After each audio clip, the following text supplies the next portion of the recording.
Hi, I'm Kefi, and welcome to Lean Operating Systems. Less waste, more efficient process. Let's start it off with an example. A burger shop owned by James was doing well not until a competition arrived that offered big discounts. Now, James needs to think on how to overcome this. Then he said that he will cut costs. He used ready-made patties, bought cheaper ingredients, and made use of cheaper equipment. But no, the quality of the burger decreased, resulting to more loss of customer. Now, he needed to act much faster and came up with cutting waste. He utilized an online app and platform for orders. He also implemented an happy hours for less idle time, and he simplified employees' movement, which in turn successfully regained value from his customers. We were just talking about waste, but what really are this? Well, waste refers to any activity, material, or operation that does not add value in an organization. Common examples include excess capacity and inventory, excessive energy use, material handling, spoilage, scrap, overproduction, and many more. Going back, what James did was what we call an approach of lean thinking. It is an approach that focuses on the elimination of waste in all forms and smooth, efficient flow of materials and information throughout the value chain to obtain faster customer response, higher quality, and lower costs. Also, we have the lean operating systems. These are the manufacturing and service operations that apply the principles of lean enterprise. These concepts were initially developed and implemented by the Toyota Motor Corporation, and these are often benchmarked with the Toyota production system. A lean operating system has its four basic principles, commonly known as elimination of waste, increased speed and response, improved quality, and reduced cost. Lean, by the very nature of the term, implies doing only what is necessary to get the job done. As we already discussed what is waste, the goal is to have zero waste in all value creation and support processes in the entire value chain. Let's put it in the context of the Toyota Motor Company. They were able to classify waste into 7 major categories. First, overproduction. It ties up the production facilities, and the resulting excess inventory simply sits idle. Second, the waiting time. It's regarding about the queues that build up that results to longer lead times and more work in process. Third, transportation. It's about the time and effort spent in moving products.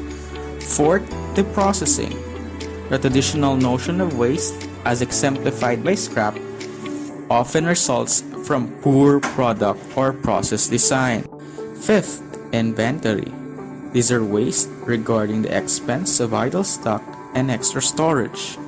Sixth, motion, which is a result of inefficient workplace design and location of tools and materials. Lastly, production defects, the result of not performing work correctly the first time. Second principle is the increased speed and response. Lean operating systems focus on quick and efficient response in designing and getting goods and services to market, producing to customer demand and delivery requirements, responding to competitors' actions, collecting payments, and addressing customer inquiries or problems. The most effective way of increasing speed and response is to synchronize the entire value chain. This denotes that the transfer of all physical materials and information is coordinated to achieve a high level of efficiency. A champion of lean practice would even argue to be fast or be last. Third is improved quality. Lean operating systems can't function if raw materials are bad, processing operations are inconsistent, material and tools are not located in the right place, and machines break down. That is why there is a need to eliminate the source of defects and errors in all processes in the value chain that would then greatly improve speed, reduce the variability, and support continuous flow. All of the concepts and methods of quality management, such as product and process design simplification, root cause analysis, mistake proofing, and statistical process control, are employed to improve quality. Last principle is reducing cost. It is an important objective of lean enterprise, as anything you do that reduces waste and improve the quality, this often reduces cost at the same time. We simplify process such as having a self-service in a fast food restaurant, depositing check and cash through ATMs, and completing medical forms online before medical service. These are using customer labor, which are ways for service businesses to become leaner and reduce costs. We already know about the lean thinking and lean operating systems. Thus, we dig deeper on it through its tools and approaches. Organizations use several tools and approaches to create a lean organization. Specifically, the lean thinking and operating system has 6 tools and approaches. First, we have the 5S. Efficient manufacturing plants are clean and well organized. Thus, firms use these principles to create this type of work environment. The 5S are derived from the Japanese terms corresponding the English terms. So first 5S we have is sort or SEIRI. Sort is ensuring an item in a workplace to be in its proper place and also identifying items which are deemed unnecessary and to be removed. Next, we have set in order. This means to arrange materials and equipments so that they are easy to find and use. Third, we have shine. This refers to the clean working area. It is not only important for safety, but maintenance problems such as oil leaks can be identified before they cause problems. Fourth, we have standardize. This is to formalize procedures and create consistency, ensuring steps to be performed correctly. And lastly, we have sustain, which means keeping the process going through, which can be through training, communication, and organizational structures. Second tool is visual control. These are indicators for operating activities that are placed in plain sight of all employees so that everyone can quickly and easily understand the status and performance of the work system. For example, we have firms like Honda on the manufacturing and JP Morgan Chase in call centers. They use these electronic scoreboards to keep track of the daily performance. These scoreboards are located where everyone can see them and report key metrics such as volume, quality level, speed of service, and so on. Third, we have the SMED, also known as the single minute exchange of dies. This refers to the quick setup or changeover of tooling and fixtures in processes so that multiple products in smaller batches can be run on the same equipment. This achieves high flexibility in product variety. It was pioneered by Toyota and other Japanese manufacturers. Fourth approach is the small batch and single piece flow. But let us first differentiate and know batching and single piece flow. When we say batching, it is the process of producing large quantities of items as a group before they are transferred to the next operation. One pros of batching is that setups and teardowns are reduced, providing economies of scale. But a con is that it often builds up inventory that might not match the market demand, particularly in highly dynamic markets. Thus, it is better to have a single piece flow strategy. It is the concept of ideally using batch sizes of 1. However, to do this economically requires the ability to change between products quickly and inexpensively. Fifth approach is quality and continuous improvement. Continuous improvement initiatives are vital in the lean environment, as is teamwork among all managers and employees.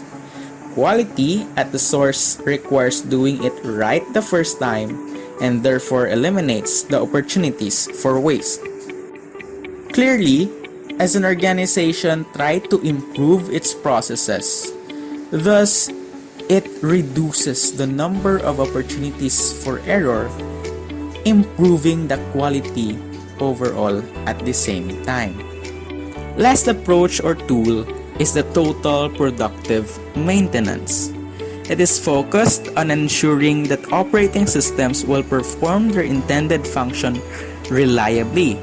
Its goal is to prevent failures of equipment and downtime, 0 accidents, 0 defects, and 0 failures. Thus, it is also known as lean maintenance.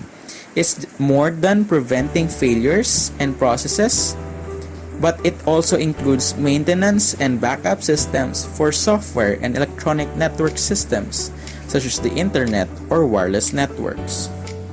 The total productive maintenance seeks to do the following: to maximize overall equipment effectiveness and eliminate unplanned downtime, to create worker ownership of the equipment by involving employees in the maintenance activities, and lastly, to foster continuous efforts to improve equipment operation through employee involvement activities.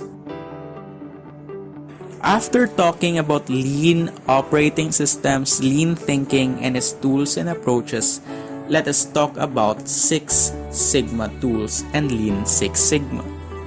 Six Sigma is a useful and complementary approach to lean production.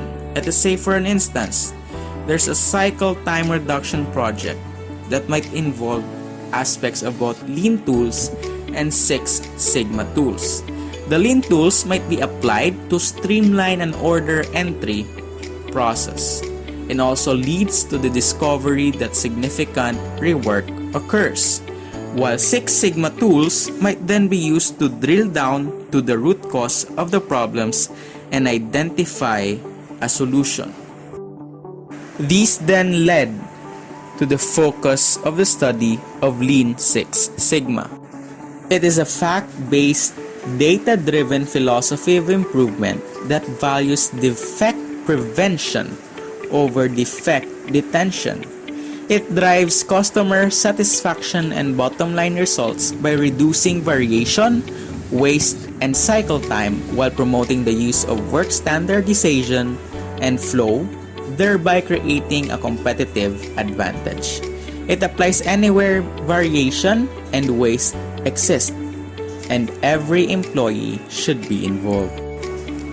Now we move on to a more complex comparison between Lean and Six Sigma tools.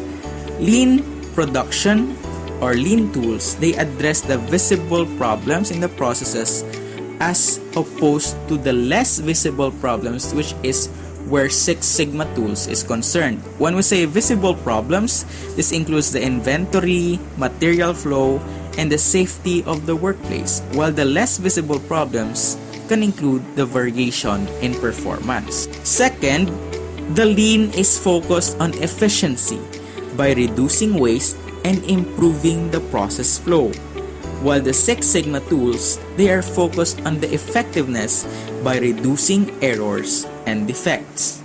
Lastly, lean tools are intuitive and easier to apply by anybody in the workplace, whereas any Six Sigma tool is advanced, which means it needs training and expertise of specialists, particularly the statistical analysis commonly called the black belts and the master black belts. Let's have a tour of lean in manufacturing and services tours. The manufacturing, for example, we have the Timken company, and for the service, we have the Southwest Airlines. For the Timken company, they are a leading global manufacturer of highly engineered bearings and alloy steels and related products and services for three major markets: the industrial, automotive, and steel. Now, how do they apply the elimination of waste in their lean thinking? They use a bootcamp, which identifies several improvement opportunities, and its employees then try to solve these specific problems at the host factory. It allows fresh eyes to evaluate the improvement opportunities and present solutions to host plant management. Second, they increase speed and response through a flexible manufacturing systems to facilitate rapid, cost-effective changeover from one product to another. They also have the authority and responsibility given to the people in the shop floors. Then, they improved quality through programs such as the Breakthrough and Accelerated Continuous Improvement, and each of their plant is certified to ISO 9000. They applied Six Sigma tools to minimize process variation, which all resulted to improved quality and reduced scrap. Lastly, they reduced cost with the help of Lean Six Sigma and logistics to create an integrated supply chain model which reduced the asset intensity, improved customer service and system support, respond faster to customer needs, and better manage inventory levels. Second tour we have is towards a service organizations. These organizations can benefit significantly from applying lean principles, especially to the backroom operations. Time, accuracy, and cost are all important to the performance, and therefore can clearly benefit from the application of lean principles. Let us have Southwest Airlines as an example. Southwest Airlines is an airline that has consistently been profitable while other major airlines have not. This is majorly attributed to their application of the lean principle. They eliminated waste by locating their planes at a non-congested airports to help minimize the airplane turnaround time. They also enjoy a much lower employee turnover than its competitors, resulting in lower training costs. It also relies on motivated employees, a focus on the customer culture, and a teamwork to accomplish their strategy. They also have fewer ancillary services that reduce the opportunity for waste and inefficiencies. Then they increase the speed and response by having a simpler structure. For example, they only use one type of aircraft, the Boeing 737, which makes it easier to schedule and train the crews, perform maintenance, manage airplane parts inventory, and standardize these activities, and such activities like boarding, baggage storage, and retrieval and cabin operations. They were also the first airline to introduce the ticketless travel, and the customers just need to have the confirmation number and show up in time. This reduces paperwork and processing, contributing to a much leaner operation. They improve their quality through simplified processes. They reduce the variability in flight schedule, and they encourage carry-on baggage, which is a less opportunity for losing, misrouting, or damaging the baggage. And they also empower their employees to both serve and entertain passengers. Fourth, they reduce their cost through short setup and turnaround time that translate into higher asset utilization and reduces the need for costly inventories of aircraft. They also just do a first come first served basis and board in zones. This lower cost and only a few employees are needed to coordinate the passenger boarding. Lastly, they outsource all the overhead costs to the third parties. Last topic in our discussion is just-in-time systems or JIT. This was introduced during the 1950s and 1960s at Toyota to address the challenge of coordinating successive production activities. We have the push and pull systems. When we say a push system, this produces finished goods inventory in advance of customer demand using a forecast of sales. Parts are pushed through the operating system, which is independent of the actual customer demand. In this system, a model or an item might not be selling well but is still being produced at a high level, while there are also items that might be selling well but is not being produced on a high level. But when we say pull system, it is in which employees at a given operation go to the source of required parts such as machining or subassembly and withdraw the units as they need them.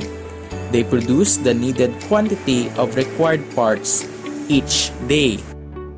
To discuss further the push system, it has its respective problems. It can have an overproduction of a not selling well products and an underproduction of the selling well products. And also there is a high work in process inventories and an indirect labor and overhead levels. This is a result of a long time to switch item from a new part. Also, it is a result of having large batch sizes. While to discuss further the pull system, it yields to a much positive results. Just enough new parts are manufactured or produced to replace those that are withdrawn, and finished goods are made to coincide with the actual rate of demand, resulting in minimal inventories and maximum responsiveness. Now, where is JIT based? So it is based on the pull system rather than the push system.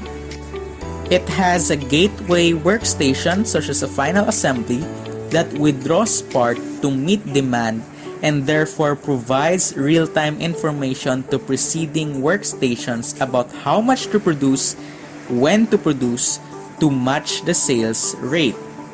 Thus, it produces a steady rate of output to meet the sales rate in small, consistent batch sizes. It also reduces the inventory required per stages and also greatly reduces the cost and physical capacity requirements. Then we also have the operations or the process cycles of the just-in-time systems. It has two process cycles, namely the customer and the supply process. The customer can be an internal or external customer, and the customer supply configuration can be chained together to model a more complex sequence to production of or assembly operations. In this process, the customer cycle withdraws what is needed at the time it is needed according to sales. The supply cycle then creates the good to replenish only what has been withdrawn by the customer. The storage area is the interface and control point between the customer and supply cycles. Then we also have Kanban. It is called slips, and Kanban is a Japanese word which means visual record or card. But it is defined as a flag or piece of paper that contains all relevant information for an order, including the part number, the description, the process area used, the time of delivery, the quantity available delivered, production quantity, and so on and so forth. Because of this, this Kanban, the cycle of JIT is also called Kanban system. Shown here is a two-card Kanban JIT operating system. So the Kanban system begins when the customer buys or uses the good, and let's say a sort of an empty container is created. The withdrawn Kanban authorizes the material handler to transfer empty containers to the storage area. Then it triggers the movement of parts as the material handler detaches the withdraw ordering Kanban that was attached to the employee container and places the Kanban card in the storage area or the receiving post, leaving the empty container. Second step, a material handler for the supply cycle places a production Kanban on the empty container, and this authorizes the gateway workstation to produce the parts. These gateway workstations are scheduled to meet the sales rate, and since the JIT system is based on a pull system, it pulls parts from all the other workstations. Afterwards, the supply process returns a full container of parts to the storage area with the production Kanban attached. So that is the third step. And lastly, the Kanban process is complete when the material handler for the customer process picks up a full container of parts and takes the production Kanban card off the container. With regards to the Kanban operating system, it also has its equation on finding the amount of Kanban cards. So in this equation, we can see that the amount of Kanban cards is equals to the average daily demand during lead time plus a safety stock divided by the number of units per container. So here is the formula, and also there's a formula of the maximum authorized inventory, wherein if you already got the Kanban cards multiplied to C. So what are these letters standing for? K refers to the number of Kanban cards in the OS. D is the average daily production rate, which is determined from the master production schedule. P and W are the waiting and the processing time. The C is the capacity of a standard container in the proper units of measure, which can be parts, item, etc. And the alpha, or the sort of A, is a policy variable determined by the efficiency of the process and its workstation and the uncertainty of the workplace, and therefore this is the form of a safety stock. It usually ranges from 0 to 1 within that value. Let's have an example. Babbitt Manufacturing uses a Kanban system for component part. Daily demand is 800 brackets. The waiting and the processing time is 0.34 days combined. And also they have a safety factor of the alpha of 9%, and the container size is 50 brackets, the capacity, which is the letter C. So we substitute the value 800 units multiplied to 0.34 multiplied to the quantity of 1 plus 0.09 or 9 hundredths over the capacity of 50 would be equals to 5.93, or rounded up to the nearest whole number, which is 6. So the number of Kanban cards that should be authorized is 6. Then the second question is, what is the maximum inventory of brackets in the system of brackets? So since we already know the Kanban cards, which is 6, we multiply it with the capacity of 50.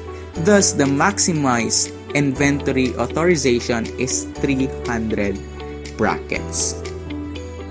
JIT can also be seen in service organization. It reduces and increases some sort on this organization. The JIT in service organization reduced the order cycle time from 3 days to 1 hour, the office space requirements by 40%, and the errors by 95%, but it increased the productivity by 20%. We have here in the table the example characteristics of a just-in-time service. For example, the setup or the changeover time is minimized. There is a good calibration of all gauges and testing equipment. There is a disciplined and empowered employees. There's the minimized number of bill of material levels, the minimized number of parts or items, and there are small repetitive order or lot sizes. All of this constitute to the characteristics and practices of a JIT. However, lean principles cannot be blindly implemented in services without considering their effects on customers. For example, we have the Starbucks that initiated a lean team.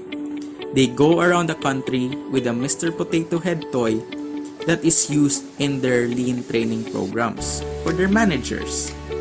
The managers learn how to assemble this toy in a fastest time, but the customer service encounters may have suffered, as there was a customer review saying that customers come into Starbucks at least to experience something that could only happen without lean, a friendly banter with the barista, sampling coffee, or a pastry, and etc. Thus, lean is best suited to assembly line and factories, not so for managing human interaction, which is never a replaceable routine or a repeatable routine.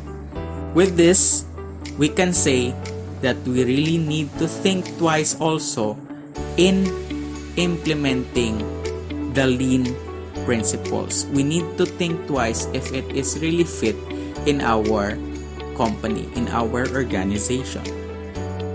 But at the end of the day, a Boston consulting group all in all said, having a lean mindset is good for a winning strategy.